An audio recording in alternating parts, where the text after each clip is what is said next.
Understanding input and output devices. Input and output devices are essential parts of the computer system. Input devices allow you to send information to your computer, while output devices let your computer send information back to you. Knowing the difference between these types of hardware helps you better understand how computers interact with the world around them.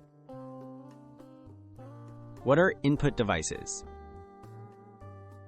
An input device is any hardware used to enter data or control signals into a computer.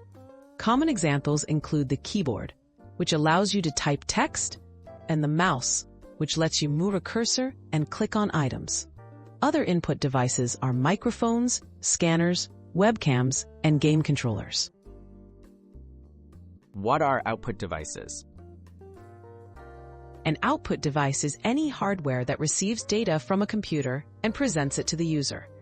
Classic examples are monitors, which display images and text, and printers, which produce paper copies of documents.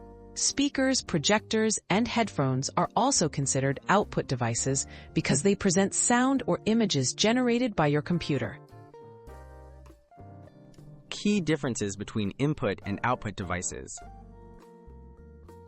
Input devices take information from you or your environment and send it to your computer for processing.